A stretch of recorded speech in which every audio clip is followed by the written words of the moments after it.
नमस्कार, आप देख रहे हैं कैपिटल हेडलाइंस और मैं हूं वात्सल्य राय। ये कैपिटल हेडलाइंस का लाइव शो है। बात आज हम करने वाले हैं प्रधानमंत्री नरेंद्र मोदी के भाषण की, जो उन्होंने स्वतंत्रता दिवस पर लाल किले से दिया। 11वीं बार प्रधानमंत्री नरेंद्र मोदी बोले और एक नए रिकॉर्ड की तरफ वो बढ़ निकले हैं। कल के भाषण में उन्होंने कई रिकॉर्ड बनाए। पहला रिकॉर्ड तो ये कि वो तीसरे प्रधानमंत्री बन गए हैं जिन्होंने लाल किले से 11 बार भाषण दिया है। पहले प्रधानमंत्री पंडित जवाहरलाल नेहरू 17 बार उन्होंने भाषण दिया था। तीसरी प्रधानमंत्री इंदिरा गांधी, उन्होंने 16 बार दिया। और तीसरे नंबर पर आ गए प्रधानमंत्री नरेंद्र मोदी। वो डॉक्टर मनमोहन सिंह, जो ठीक पहले नरेंद्र मोदी जी से प्रधानमंत्री थे, उनसे आगे निकल गए। और उनका रिकॉर्ड वैसे भी उन्होंने लगातार तीसरी बार प्रधानमंत्री बनने के बाद तोड़ दिया था। लेकिन ये एक खास मौका होता है। कोई भी प्रधानमंत्री स्वतंत्रता दिवस के अवसर पर जो बोलता है भारतीय प्रधानमंत्री, तो न केवल देश सुनता है बल्कि पूरी दुनिया सुनती है। प्रधानमंत्री नरेंद्र मोदी का भाषण भी पूरी दुनिया ने सुना। वो भाषण छोटा नहीं था, बहुत लंबा था। एक नया रिकॉर्ड उन्होंने इस मोर्चे पर भी बनाया। 98 मिनट, लगभग 1.5 घंटे से भी ज्यादा वो बोले। इससे पहले का रिकॉर्ड भी प्रधानमंत्री नरेंद्र मोदी के नाम ही था। 92 मिनट का उन्होंने भाषण दिया था। और जब वो इतना लंबा बोले तो उन्होंने कई मुद्दों पर चर्चा की, कई मुद्दों पर उन्होंने बात उठाई। महिला सुरक्षा के मुद्दे पर बात की, जो कि आज का सबसे हॉट टॉपिक है, लोग सुनना भी चाहते हैं। इसके अलावा उन्होंने रोजगार की बात की, अपनी सरकार की तमाम नीतियों को उन्होंने गिनाया। उन्होंने बात की भ्रष्टाचार की, और जो भाई भतीजावाद है उस पर उन्होंने प्रहार किया। उन्होंने बात की राजनीति में नए लोगों को मौका देने की। उन्होंने दुनिया को यह बताया कि भारत की प्रगति से उन्हें चिंतित होने की जरूरत नहीं है, क्योंकि भारत युद्ध का नहीं, बुद्ध का देश है। और कई लोग जो भगवान बुद्ध के समर्थक हैं, भक्त हैं, उनकी नीतियों को मानते हैं, वो बड़े खुश हुए। और उनका यह मानना था कि पहले प्रधानमंत्री हैं वो ऐसे जिन्होंने लाल किले से बुद्ध पर इतना जोर दिया है और भारत को बुद्ध का देश कहा है। कई मुद्दों की आलोचना भी हुई, जैसे महिला सुरक्षा पर विपक्ष ने उनको घेरने की कोशिश की। राजनीति में नए चेहरों को मौका देने पर भी बात हुई। और कई लोग उस पर क्रिया प्रतिक्रिया दे रहे हैं। और बहुत बातें कल से, क्योंकि 24 घंटे से ज्यादा का समय हो चुका है प्रधानमंत्री के भाषण को, काफी लोगों ने समीक्षा भी कर ली है। लेकिन बहुत सारे लोग जो कैपिटल हेडलाइंस को देखने वाले हैं, हमारे साथ पिछले 4 महीने से लगातार जुड़े हैं और हमारा लगातार उत्साह बढ़ाते रहे हैं, वो चाहते थे कि हम भी इस मुद्दे पर बात करें। इसीलिए हमने डॉक्टर सत्येंद्र कुमार, जो हमारे पॉलिटिकल एक्सपर्ट हैं, कानून के भी जानकार हैं, हाई कोर्ट में प्रैक्टिस करते हैं, सुप्रीम कोर्ट में भी कुछ केसेस को देखते हैं, उनको हमने रिक्वेस्ट किया, आमंत्रित किया बात करने के लिए। और हम जिस तरह बात कर रहे थे कि तमाम मुद्दों पर प्रधानमंत्री ने चर्चा की, लेकिन सबसे ज्यादा बात हुई, जो अब भी हो रही है, वो यूसीसी, यूनिफॉर्म सिविल कोड पर प्रधानमंत्री ने जो बोला। डॉक्टर साहब से मैं पूछूंगा कि क्या है उसके मायने, राजनीतिक प्रतिक्रिया कैसी आ रही है, उसके मतलब क्या है।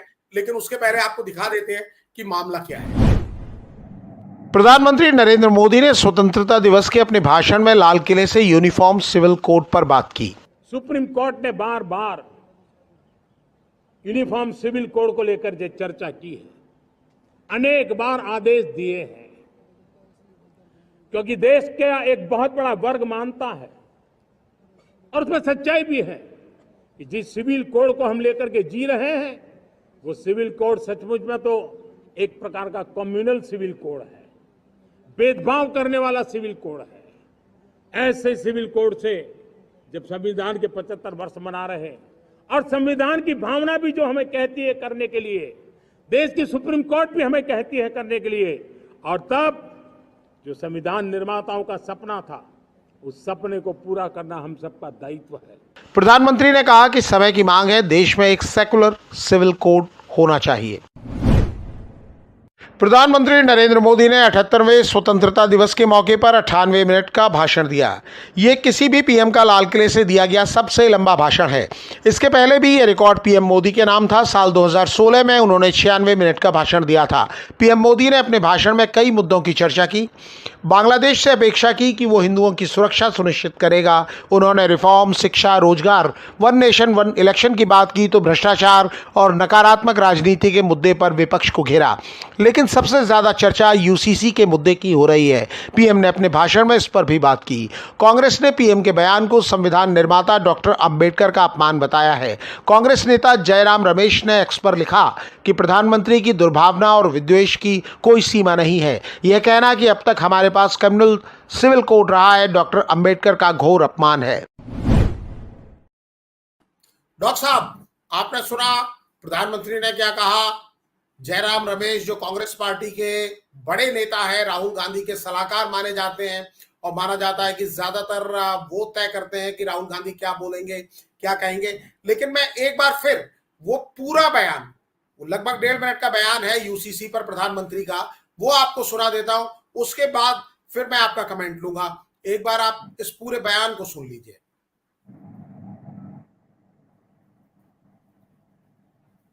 इस बयान को प्ले करने में शुरू देखिए।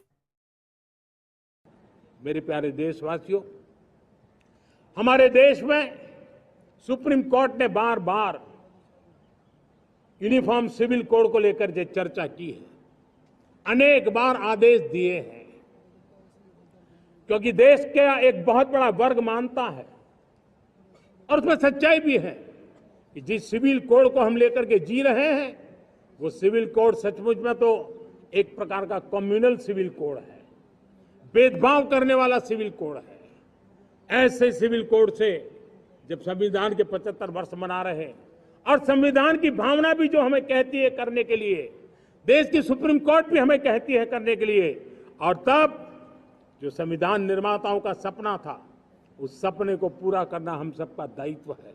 और मैं मानता हूं इस गंभीर विषय पर देश में चर्चा हो, व्यापक चर्चा हो, हर कोई अपने विचारों को लेकर के आए और उन कानूनों को, जो कानून धर्म के आधार पर देश को बांटते, जो ऊंच नीच का कारण बन जाते हैं, ऐसे कानूनों को आधुनिक समाज में कोई स्थान नहीं हो सकता है। और इसलिए मैं तो कहूंगा, अब समय की मांग है कि देश में एक सेकुलर सिविल कोड हो।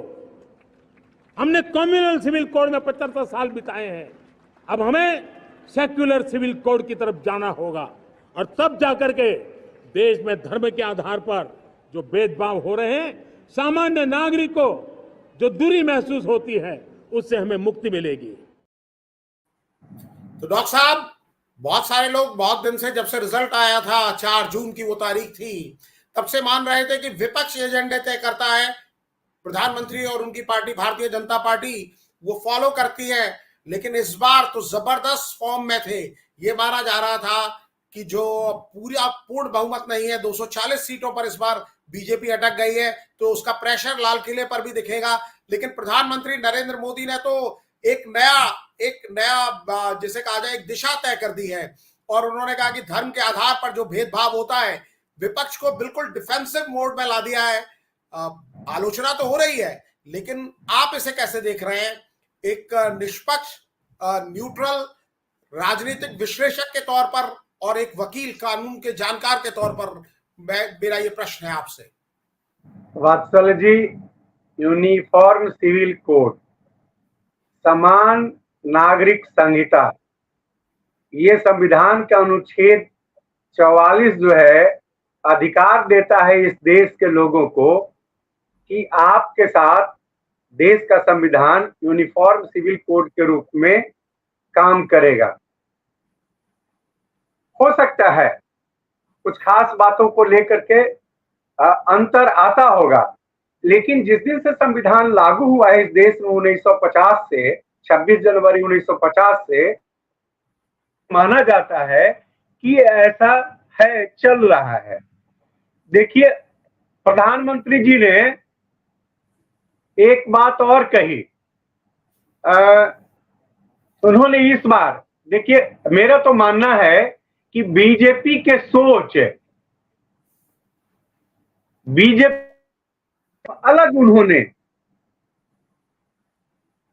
बीजेपी के सोच से एकदम अलग। बीजेपी तो ये चाहते हैं कि हिंदू राष्ट्र बने ये देश, हिंदू धर्म के आधार पर संविधान निर्मित हो और नए रूप में काम करे। लेकिन प्रधानमंत्री जी ने आज कहा, डॉक्टर साहब बीजेपी क्या चाहती है ये सबको मालूम है, लेकिन जो उन्होंने कहा सेकुलर सिविल कोड सामने सुप्रीम कोर्ट के चीफ जस्टिस खड़े हुए हैं, कैमरा उनके चेहरे के एक्सप्रेशन को भी पकड़ने की कोशिश कर रहा है, थोड़ी मुस्कुराहट दिख रही है उनके चेहरे पर भी। उन्होंने सुप्रीम कोर्ट से इस बयान का जो उन्होंने बात कही, सुप्रीम कोर्ट से उन्होंने उस बात को शुरू की जिसे माना जाता है कि वो कानून और संविधान का कस्टोडियन है। और ये मुद्दा एक अहम है, यूसीसी को लेकर लगातार चर्चा होती है, चुनावी मुद्दा भी बनता है। और जो उन्होंने एक नया वर्ड उसमें जोड़ा है, सेकुलर सिविल कोड, उसे आप मैं वहीं पर आ रहा हूं वात्सल जी। मैं यही तो कह रहा हूं कि बीजेपी के अभी तक का जो एजेंडा है और आरएसएस के, उससे अलग इन्होंने सेकुलर बात की। अभी तक ये सेकुलर को लोग गलत मानते थे, कहते थे कि देश के लिए उपयुक्त नहीं है, लेकिन प्रधानमंत्री जी आज उसी पर जोर दे रहे हैं। ये सेकुलर शब्द 1976 में भारत के संविधान में इसके प्रियम्बुल में जोड़ा गया कि भारत एक सेकुलर देश होगा, धर्म निरपेक्ष, पंथ निरपेक्ष देश होगा। और इसमें बाद में चल करके आरएस बम्बई बनाम भारत सरकार केस भी चला, जिसमें 1994 में सुप्रीम कोर्ट ने वर्डिक्ट दिया और सुप्रीम कोर्ट ने यह बताया कि ये 76 में जो लागू हुआ है, आया है, जुटा है कि धर्म पंथ निरपेक्ष राष्ट्र होगा भारत, उससे पहले जब से देश आजाद हुआ, संविधान लागू हुआ, तब से भारत का संविधान सेकुलर की तरह काम करता है, लोगों से व्यवहार करता है और इसी तरह से देश में चल रहा, लागू है आम नागरिकों के साथ। अब देखिए, समान नागरिक संहिता की बात होती है, अभी ज्यादा दिन नहीं हुआ है, 2024 में फरवरी में उत्तराखंड में यूसीसी लागू हुआ है।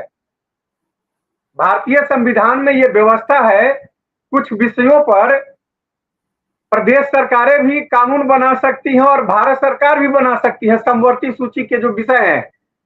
तो ये सब विषय समवर्ती सूची की है। समान नागरिक संहिता पर कानून बनाया उत्तराखंड ने फरवरी 2024 में, लेकिन उसमें लैकुना किया है, उसने कहा कि अनुसूचित जाति, अनुसूचित जनजाति पर यह लागू नहीं होगा। तो फिर ये यूनिफॉर्म सिविल कोड रहा कहां? अगर मैं आपको एकदम रोकूंगा यहाँ पर, क्योंकि मुद्दा प्रधानमंत्री के भाषण का है, एजेंडा उन्होंने इस बार सेट किया है, जो बहुत दिन से कहा जा रहा था। 4 जून, जो मैं आपको लगातार बता रहा हूं कि 4 जून से लगातार विपक्ष एजेंडे सेट कर रहा है, चाहे लोकसभा के अंदर हो, संसद के अंदर हो, संसद के बाहर हो, बीजेपी और प्राइम मिनिस्टर उसको कैचअप कर रहे हैं। लेकिन कल का जो भाषण था, उन्होंने बहुत सी चीजों को सेट किया। उन्होंने 1 लाख नए लोगों को राजनीति में लाने की बात की, वो एक अलग बात है। लेकिन जो यूसीसी का मुद्दा है, एक अखबार ने कोट किया है, राशिद अहमद किदवई, जो कि बड़े पत्रकार है, कांग्रेस के वॉचर भी रहे हैं, वो कहते हैं कि पीएम मोदी का सेकुलर सिविल कोड दरअसल धर्मनिरपेक्षता की बात करने वाली विपक्षी पार्टियों के खिलाफ दांव है, जिन्होंने हमेशा बीजेपी के यूनिफॉर्म सिविल कोड के एजेंडे को निशाना बनाया है। ये उनका कहना है।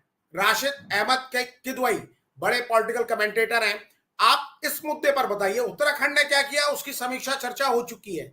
कल से जो बात निकली है, वो बात किस दिशा में है, लोग क्या समझ रहे हैं, बात कहां जा रही है, और क्या वाकई विपक्षी पार्टियां बैकफुट पर आएंगी? क्योंकि मैं इसके बाद आपसे अगला सवाल भी पूछूंगा, क्योंकि उन्होंने जो ये बात की है, सुप्रीम कोर्ट उसके बारे में पहले कह चुका है। और बीजेपी जो मुद्दा उठाती है, कहीं ना कहीं जो उन्होंने कहा कि धर्म के आधार पर भेदभाव होता है, तो इशारा कहां है? और वो पार्टियां लगातार, चाहे वो बांग्लादेश में जो हिंदुओं के साथ हुआ, उस पर भी बीजेपी के नेता लगातार क्वेश्चन कर रहे हैं कि भाई विपक्ष के नेताओं के मुंह क्यों सिल जाते हैं, क्यों इस मुद्दे पर बात नहीं करते। यहां आप दुनिया भर में, आप गजा पर जब कुछ होता है तो आप खड़े हो जाते हैं, आप फलस्तीन पर खड़े हो जाते हैं, बांग्लादेश में आप क्यों नहीं बोल रहे हो? और इसी तरह ये एजेंडा, जो बात उन्होंने कही है, जो बात कही है उसका जवाब क्या है, उसको आप कैसे देख रहे हैं, क्योंकि आप पॉलिटिकल कमेंटेटर भी हैं और कानून के जानकार भी हैं, उस नजरिए से आप बताएं।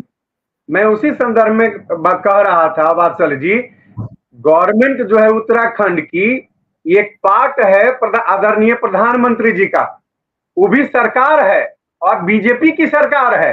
तो मैं ये कह रहा हूं कि ये जो कह रहे हैं कि अभी तक कॉम्युनल चल रहा है, कॉम्युनल यूसीसी चल रहा है, 10 साल तक पूर्ण बहुमत की सरकार और एक कॉम्युनल यूसीसी चलाती रही। उसके पहले भी एक प्रदेश में ये मुख्यमंत्री थे उतने दिनों तक, 14 साल या जितने दिनों तक रहे, वहां भी एक कॉम्युनल चलाते रहे। ये बात बड़ी गंभीर है कि देश का प्रधानमंत्री इस तरह की बात करें, एक पॉलिटिकल पार्टी का लीडर नहीं, लाल किले के प्राचीर से देश के एक माननीय प्रधानमंत्री, आदरणीय प्रधानमंत्री जी इस बात को करें तो सब पर इसका असर पड़ेगा, हमारे जैसे नागरिक पर भी इसका असर पड़ेगा कि अभी तक हम कहां जी रहे थे, किस व्यवस्था में जी रहे थे। देखिए, एक धर्म के विरुद्ध कुछ कहने की बात नहीं है, बात आम लोगों की है, सबकी है, सबको समान अधिकार मिलना चाहिए, समान दृष्टिकोण से सबको देखना चाहिए। यूनिफॉर्म सिविल कोड क्या है? नागरिकों का जो अधिकार हो वो किसी भी धर्म को माने, किसी भी जात को माने, किसी भी संप्रदाय को माने, लेकिन देश उनको समान रूप से अपने तरफ से देखे। देश का जो संविधान है उनको, सारे लोगों को समान दृष्टिकोण से देखें। इस संविधान का आर्टिकल 14, 15, 16 जो निर्धारित करता है कि हाँ कैसे व्यवहार करेगा संविधान किसी से, धर्म के आधार पर विभेद नहीं करेगा, 14 कहता है, 15, 16 ये सब कहता है कि जाति संप्रदाय वगैरह के आधार पर नहीं करेगा। और टाइम टू टाइम सारे विद्वानों ने, गांधी जी ने क्या कहा था? गांधी जी ने कहा कि धर्मनिरपेक्ष तो हो, लेकिन कैसा हो? देश का संविधान धर्म के नैतिकता से बंधा हुआ हो, सबको समान अवसर तो मिले, लेकिन धर्म के नैतिकता से बंधा हुआ हो। उलट क्या कहते थे? मैं आपको फिर रोक रहा हूं, जो मुद्दा है हम मुद्दे की बात करेंगे। एक और अखबार ने दिल्ली यूनिवर्सिटी के assistant professor doctor Rajiv Ranjan Giri को कोट किया है और वो कहते हैं 1985 में, मैं उनके कोट को पढ़ रहा हूं जो उन्होंने कहा है, आप ध्यान से सुनिएगा, उसके बाद इस मुद्दे पे बात कीजिएगा। 1985 में सुप्रीम कोर्ट के शाहबानो फैसले के बाद भारतीय जनता पार्टी ने यूसीसी यानी यूनिफॉर्म सिविल कोड की मांग बड़े पैमाने पर उठाई। रूढ़िवादी मुस्लिम समुदाय के बीच विरोध तब शुरू हुआ जब 1985 राजीव गांधी केंद्र में उनकी सरकार थी, प्रधानमंत्री थे, भारत के बड़े बहुमत के साथ प्रधानमंत्री बने हुए थे। जब 1985 में सुप्रीम कोर्ट ने फैसला सुनाया कि 5 बच्चों वाली तलाकशुदा मुस्लिम महिला शाहबानो के पूर्व पति को गुजारा भत्ता के रूप में प्रतिमाह 179 रुपए का भुगतान करना होगा, तब के प्राइम मिनिस्टर राजीव गांधी ने मुस्लिम महिला वही शाहबानो के तलाक पर संरक्षण के अधिकार अधिनियम 1986 को लागू करके सुप्रीम कोर्ट के फैसले को पलट दिया। और वो आगे कहते हैं कि इस कानून में कहा गया था कि महिलाओं के भरण पोषण से संबंधित सीआरपीसी की धारा 125 मुस्लिम महिलाओं पर लागू नहीं है, और यहीं से कम्युनल सिविल कोड पैदा हुआ जो अब तक चला आ रहा है। ये कहना है assistant professor doctor Rajiv Ranjan Giri का। तो आप इस परिप्रेक्ष्य में देख पाएंगे इसको। आप महात्मा गांधी तक चले गए, महात्मा गांधी जी ने जो कहा है वो सही है, वो सही है, उसका सम्मान होना चाहिए, लेकिन प्राइम मिनिस्टर ने जो कहा है, मैं आपसे पॉलिटिकल और कानूनी दोनों एक्सपर्ट के तौर पर सवाल कर रहा हूं, इसका कानूनी पहलू भी देखिए और इसका पॉलिटिकल पहलू भी देखिए, और ये बताइए क्या विपक्षी दल डिफेंसिव नहीं होंगे? क्योंकि वो इस मुद्दे पर बात करना, इसको छूना भी पसंद नहीं करते हैं बहुत सी पॉलिटिकल पार्टियां। चर्चा तो होनी चाहिए ना, प्राइम मिनिस्टर ने भी कहा कि चर्चा होनी चाहिए। मैं लीगल बात उसमें जोड़ता हूं वात्सल जी, लेकिन पृष्ठभूमि को पहले देखिए, जो संविधान निर्माण हुआ उसके आधार पे नेहरू जी ने कहा। 1985 की बात का जवाब दीजिए डॉक्टर साहब, संविधान उसके बारे में आप बताइए जी। हमारे संदर्भ को समझ लीजिए, उसके बाद मैं तुरंत दूंगा जी। नेहरू जी ने कहा कि धर्म को अलग रखना चाहिए शासन व्यवस्था से, गांधी जी उसमें समाहित करना चाहते थे, इन्होंने कहा कि अलग रखिए। अंबेडकर साहब ने कहा कि कुछ इस तरह से बनना चाहिए कि कालांतर में सारे धर्मावलंबी एक जैसा महसूस करें, एक घुल मिल जाए। तो ये पृष्ठभूमि रही है। अब 85 में जो निर्णय आया, 85 का निर्णय तो मान्य नहीं रहा, उसके बाद भी निर्णय आते रहे। 94 में निर्णय आया, आरएस मुंबई वर्सेज जो ये यूनियन गवर्नमेंट हुआ, उसमें जो 94 में निर्णय आए, उन सारे आधार पर आज के डेट में देखिए क्या है, यूनिफॉर्म सिविल कोड के तहत उनके अधिकार, उसके बाद संपत्ति का अधिकार, धर्म अपनाने का अधिकार, ये सारे चीजें हैं। तो उसमें डॉक्टर क्या साहब, है, मैं आपको एक बार फिर प्राइम मिनिस्टर का भाषण सुनाता हूं जो उन्होंने कहा है, उसके बाद आप बोलिए। मेरी पूरी मेरे प्यारे देशवासियों, हमारे देश में सुप्रीम कोर्ट ने बार बार यूनिफॉर्म सिविल कोड को लेकर जो चर्चा की है, अनेक बार आदेश दिए हैं, क्योंकि देश का एक बहुत बड़ा वर्ग मानता है और उसमें सच्चाई भी है कि जिस सिविल कोड को हम लेकर के जी रहे हैं, वो सिविल कोड सचमुच में तो एक प्रकार का कम्युनल सिविल कोड है, भेदभाव करने वाला सिविल कोड है। ऐसे सिविल कोड से जब संविधान के 75 वर्ष मना रहे हैं और संविधान की भावना भी जो हमें कहती है करने के लिए, देश की सुप्रीम कोर्ट भी हमें कहती है करने के लिए, और तब जो संविधान निर्माताओं का सपना था, उस सपने को पूरा करना हम सबका दायित्व है। और मैं मानता हूं इस गंभीर विषय पर देश में चर्चा हो, व्यापक चर्चा हो, हर कोई अपने विचारों को लेकर के आए और उन कानूनों को, जो कानून धर्म के आधार पर देश को बांटते, जो ऊंच नीच का कारण बन जाते हैं, ऐसे कानूनों को आधुनिक समाज में कोई स्थान नहीं हो सकता है। और इसलिए मैं तो कहूंगा, अब समय की मांग है कि देश में एक सेकुलर सिविल कोड हो। हमने कम्युनल सिविल कोड में 75 साल बिताए हैं, अब हमें सेक्युलर सिविल कोड की तरफ जाना होगा, और तब जाकर के देश में धर्म के आधार पर जो भेदभाव हो रहे हैं, सामान्य नागरिक को जो दूरी महसूस होती है, उससे हमें मुक्ति मिलेगी। सेकुलर सिविल कोड की ओर जाना होगा। डॉक्टर साहब, उन्होंने कहा कि कम्युनल सिविल कोड में अभी तक जी रहे हैं हम लोग, और ये सुप्रीम कोर्ट के विभिन्न आदेशों के अनुसार भी हम जी रहे हैं।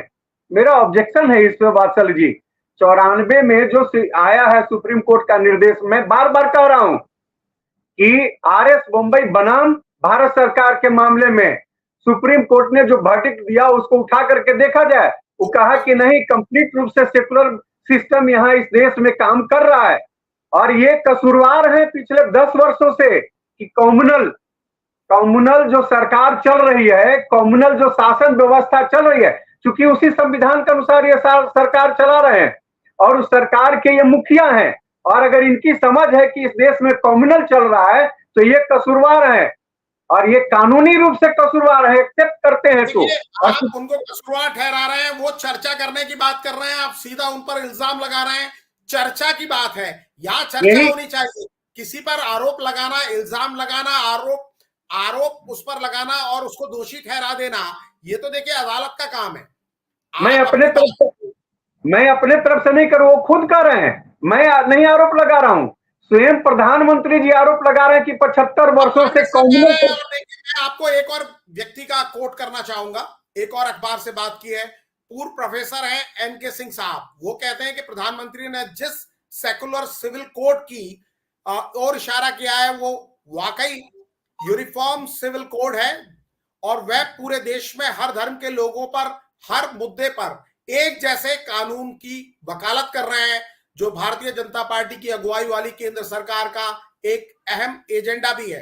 प्राइम मिनिस्टर सब जानते हैं कि उनको अपने ऑडियंस की जानकारी है, वो किस वर्ग को एड्रेस कर रहे हैं, वो कोई अनजान पॉलिटिशियन नहीं है, वो लंबे समय से इस देश के भी प्रधानमंत्री हैं, 11वीं बार उन्होंने लगातार भाषण दिया है लाल किले से। और ये प्रोफेसर सिंह कहते हैं कि जहां तक कानूनों की बात है, भारतीय संविधान के नीति निर्देशक तत्व में भी सभी नागरिकों के लिए समान कानून की बात की गई है। हालांकि इसके साथ ही इसी इसी संविधान का अनुच्छेद 25 सभी लोगों को अपने अपने धर्म के मुताबिक जीने की आजादी देता है। और एक कानून विशेषज्ञ विपिन श्रीवास्तव जी को डॉक्टर साहब कोट किया गया है और उसमें वो श्रीवास्तव जी कहते हैं, देश में अलग अलग धर्मों खासकर हिंदुओं और मुसलमानों के लिए सामाजिक मुद्दों पर अलग अलग कानून है। जैसे आप इतिहास की और संविधान के दौर की बात कर रहे थे, तो वो कहते हैं कि साल 1941 में हिंदू कानून संहिता बनाने के लिए BN राव समिति बनाई गई थी। इस समिति की सिफारिश पर साल 1956 में हिंदुओं, बौद्धों, जैनियों और सिखों के उत्तराधिकार से जुड़े मामले को सुलझाने के लिए हिंदू उत्तराधिकार अधिनियम अपनाया गया। इसके बावजूद मुस्लिम, ईसाई और पारसियों के लिए अलग कानून रखे गए। 1995 में ही हिंदू विवाह अधिनियम बना, जो किसी भी रूप या विकास में हिंदू है, जिसमें वीर, शैव, लिंगायत, ब्रह्म प्रार्थना या आर्य समाज के अनुयायी हैं, उन पर हिंदू विवाह अधिनियम लागू है। कानून की धारा 2B के अनुसार यह धर्म से बौद्ध, जैन और सिख लोगों पर भी लागू है। मुस्लिम, क्रिश्चियन, पारसी और यहूदियों के अपने अपने कानून हैं। वही भारतीय मुसलमान मुस्लिम पर्सनल लॉ एप्लीकेंट एक्ट 1937 को शरीयत कानून मानते हैं। यह मुसलमानों के बीच विवाह, गोद लेने, विरासत, तलाक और उत्तराधिकार जैसे व्यक्तिगत मामलों को नियंत्रित करने के लिए इस्लामी कानून को मान्यता देता है। और प्रोफेसर सिंह कहते हैं कि प्रधानमंत्री ने अपने भाषण में जो 75 साल से कम्युनल सिविल कोड की बात जो उन्होंने की है, उनका इशारा ये है डॉक्टर सिंह के मुताबिक कि देश में धार्मिक आधार पर विवाह, उत्तराधिकार, गोद, तलाक वगैरह जो मुद्दे हैं उस पर अलग अलग नियम है। इसलिए वो चाहते हैं, इसीलिए उन्होंने कहा है कि ये सांप्रदायिक नागरिक संहिता लोगों के बीच में भेदभाव करती है। डॉक्टर साहब, इस पर आप जवाब दीजिए। वात्सल जी, विवाह है, हिंदू धर्म में यह मान्यता है कि एक संस्कार है और इस्लाम धर्म में यह मान्यता है कि विवाह एक कॉन्ट्रैक्ट है। कॉन्ट्रैक्ट है। मैं एक लॉ के स्टूडेंट होने के नाते ये कह सकता हूं कि इस देश में दो धर्मों की बात छोड़िए, एक धर्म में, एक स्टेट से दूसरे स्टेट में, एक क्षेत्र से दूसरे क्षेत्र में आप जाएंगे तो संस्कार में फर्क है। मैं भी हिंदू हूं, हिंदू धर्म मानता हूं, इसमें जीता हूं। आप ज्यों ज्यों इधर उधर देखेंगे तो संस्कार के व्यवहार में फर्क है। परंपरा जो है उसमें जो अपनाते हैं, विधि जो है शादी ब्याह का अलग अलग है, अलग अलग धारणा है, मान्यता है, संस्कार है। और ये बहुत बड़ा देश है, विविधताओं का देश है। ये सचमुच में होना चाहिए, सबके साथ देश एक तरह से व्यवहार करे। लेकिन ये क्या पॉसिबल है?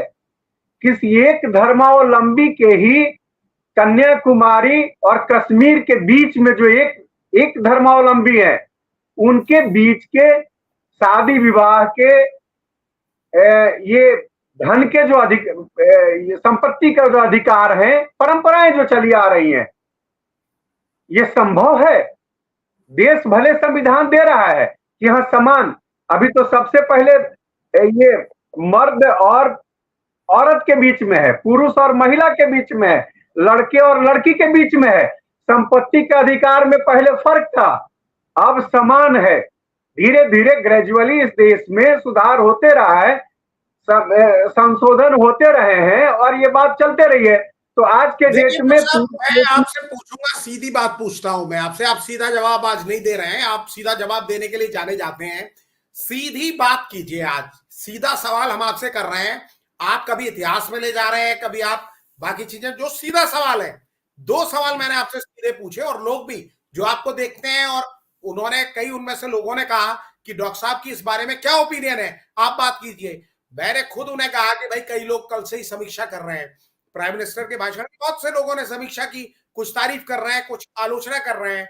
तो लोगों ने कहा कि भाई कैपिटल हेडलाइंस के लोगों के लिए भी आप बात कीजिए। इसीलिए डॉक्टर साहब हमने आज आपसे रिक्वेस्ट करके आपको आमंत्रित किया। तो दो सीधे सवाल मैं आपसे जो पूछना चाह रहा हूं, उनका आप सीधा जवाब नहीं दे रहे हैं। मैं सीधा जवाब देखिए, मेरा पहला सवाल आप सुन लीजिए, दोबारा बता रहा हूं। पहला सवाल क्या, उन्होंने एक राजनीतिक जो एक राजनीतिक विचार बातचीत की बहस की एक दिशा तय कर दी है, पहली बात। दूसरी बात जो उन्होंने कहा है कि इस मुद्दे पे चर्चा होनी चाहिए। क्या इस पर चर्चा होनी चाहिए? दोनों बातें आप बताइए। मेरा ये मानना है, बहुत से लोग कहते हैं कि 4 जून को जब से 18वीं लोकसभा के नतीजे आए, तब से बहुत से लोग मान रहे थे कि विपक्ष एजेंडा तय कर रहा है, सरकार कैचअप कर रही है। लेकिन ये 1 मिनट 40 सेकंड की जो उन्होंने बात की लाल किले से, भाषण बहुत लंबा था, 98 मिनट का था, लेकिन 1 मिनट 40 सेकंड जहां वो यूसीसी की बात उन्होंने की, सुप्रीम कोर्ट का हवाला दिया, और सिर्फ 1 मिनट 40 सेकंड में उन्होंने इस बात को कर दिया। तो क्या आपको लग रहा है कि उन्होंने इस बार लीड ले ली है? पहली बात। दूसरी बात, इस पर चर्चा होनी चाहिए, जो उन्होंने कहा चर्चा कीजिए, चर्चा होनी चाहिए। दोनों बातों पर आप क्या कहेंगे? जरूर निश्चित होनी चाहिए, निश्चित होनी चाहिए। और प्रधानमंत्री जी को अगर ऐसा महसूस होता है कि अब तक कॉम्युनल चल रहा था यहाँ पर यूसीसी, तो जरूर इनको सेकुलर बनाना चाहिए, और इसके लिए उनको इमीडिएट पहल करना चाहिए, पार्लियामेंट में स्पेशल बुला करके और करना चाहिए।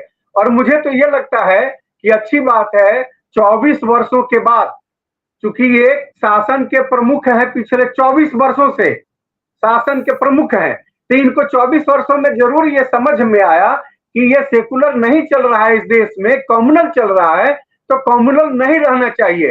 देश के मेरे ख्याल से मैक्सिमम, अधिकतम नागरिक ये चाहते हैं कि देश में जो ये बात कर रहे हैं सेकुलर की, सेकुलर ही हो और समान नागरिक संहिता हो, जिसके भी विचार हो।